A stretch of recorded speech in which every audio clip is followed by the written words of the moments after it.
I'm fine, Jaden, I said flatly. You don't need to worry. Mom, it's so dangerous for you to be out there alone. What if something happens again? Maybe you should come back, Dad said. No. Nick's voice cut him off before he could finish. You can talk to her, but leave me out of this. Jaden went silent for a moment, probably caught between loyalty and frustration. He gave up on trying to push that subject and instead started talking about everyday things, his school, what he'd had for dinner, a show he'd watched. It was casual, meaningless chatter, but he poured his heart into it like he was trying to keep me on the line with sheer willpower. I gave him half-hearted replies, not really sure what to say, but he didn't seem to mind. He just kept talking, chattering away like a little bird. It reminded me of when he was younger, when I found out someone at school had called him a bastard without a mother. I marched straight to that kid's parents, made sure they knew exactly what kind of damage their words could do, and then came home and held Jaden all night. I read him stories, tried to make him laugh. He had babbled on back then too, like he was desperate to drown out the silence with sound. Funny how the world turns. Back then, I gave him my all and he barely noticed. Now, it's his turn, talking and talking, trying to win me back without even realizing he's doing it. Nick didn't say a word the whole time, but I knew he was nearby, listening. Once or twice, I could feel him on the edge of speaking, like his breath was caught behind unsaid words. But he never did.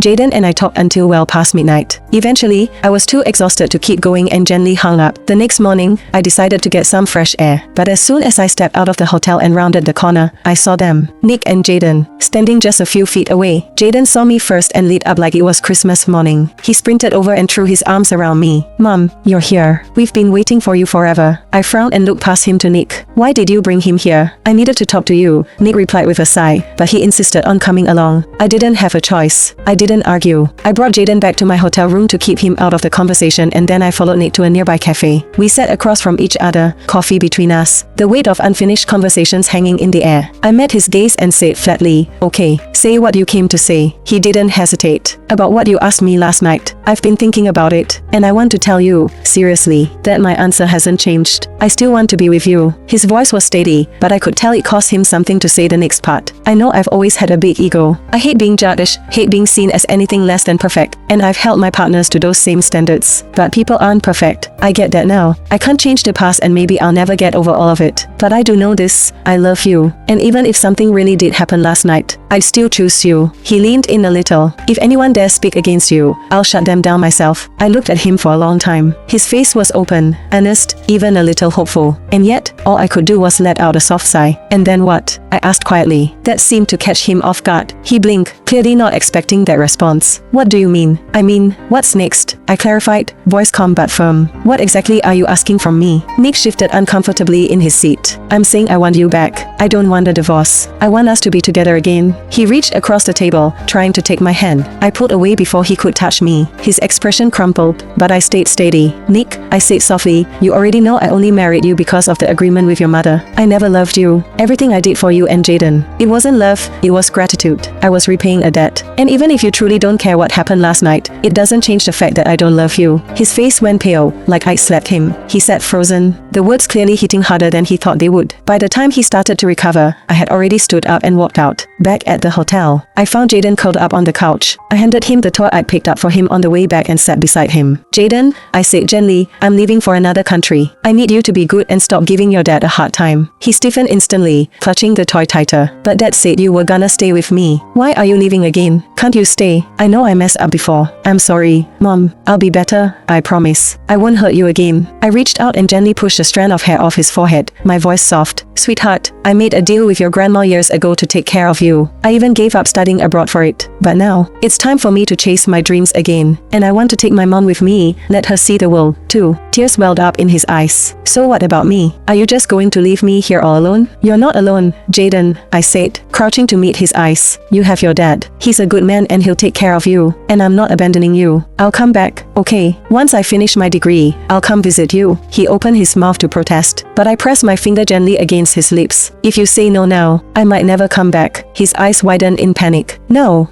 don't say that. Please, come back. I promise I'll be good. You can go. Just just come back. I smiled and nodded. Then be your best self, okay? Show me how amazing you can be when I come back. Jaden sniffled and nodded hard, then threw his arms around me and started crying. I let him. I knew kids didn't always know how to control their emotions, so I held him until he cried himself to sleep. Once he was out, I called Nick and told him to come get him. When he arrived, he looked at me like he wanted to ask something, but hesitated. Finally, in a low voice, he asked, "Will you really come back after you finish school?" "Yeah," I said simply. Something lit in his eyes. Maybe it wasn't much, but to him, it must have felt like hope. He nodded, holding Jaden close, and walked away without another word. That night, I bought my ticket. By dawn, I was on a plane, leaving my homeland behind. As we soared above the clouds, I looked out the window and gently touched the jade bracelet on my wrist. I whispered, "Mom, let's go see the world together." 8 years later, I'd built a new life for myself. I'd finished my degree, started my own company, and was doing pretty well. Every month, I took a trip to somewhere new, bringing along my mother's jade bracelet as if she was still by my side. One day, my assistant came into my office and said someone wanted to see me. I told her to bring them in. A moment later, a tall, lean teenager stepped into my office. His features were sharper now, his boyish roundness replaced with the confidence of youth. At nearly 6 feet, he carried himself with a maturity that surprised me. But that smile, that big, boyish grin, was still the same. "Mom,"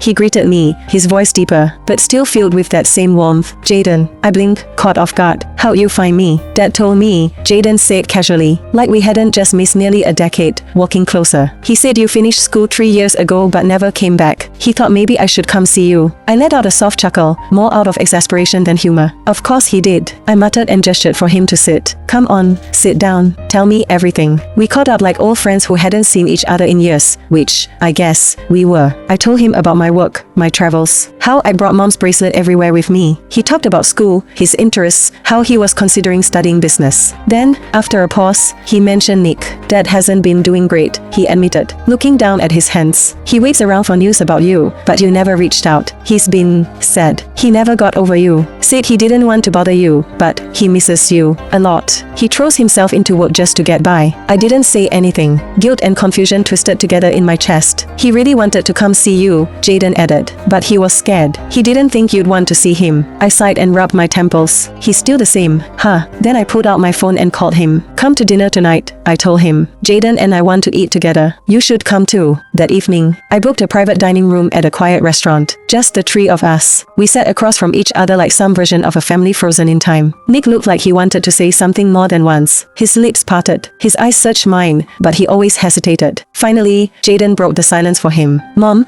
he said gently, "Dad wants you to know that he missed you all these years. He still hopes you two can get back together." I was stunned for a moment. All these years and Nick still hadn't let go. But I had. I didn't love him anymore. I hadn't for a long time. I couldn't give him what he wanted. Nick must have caught the shift in my eyes. The flicker of truth I didn't have the heart to voice. A shadow crossed his face. Disappointment, maybe, but it passed quickly. He smiled, like he didn't want to make it harder on anyone. "Don't listen to him," he said with a soft chuckle, the kind that tried to mask something heavier underneath. "I know we're not meant to be anymore. I made my peace with that a long time ago." He hesitated for a second, as if choosing his words carefully. I just hope you'd visit once in a while. That would mean a lot to me. Honestly, that's more than enough." Jaden nodded eagerly. "Yeah, Mom. Promise you'll come see us more often." I smiled, reached across the table and placed a piece of meat on each of their plates. That night, something shifted. We weren't a family in the traditional sense anymore, but we found a new kind of peace. I saw Nick as a friend now, nothing more. We didn't keep in close touch after that, but there was no more bitterness between us. 3 years later, I got married again. My husband was once my fiercest business competitor. We spent years battling it out in boardrooms, only to end up falling for each other in the middle of it all. He challenged me, respected me, made me laugh, and most importantly, he loved me without condition. Jaden came to the wedding, all grown up in a sleek navy suit, grinning ear to ear, but I hadn't spotted Nick anywhere. "Forgive him. His health gotten worse,"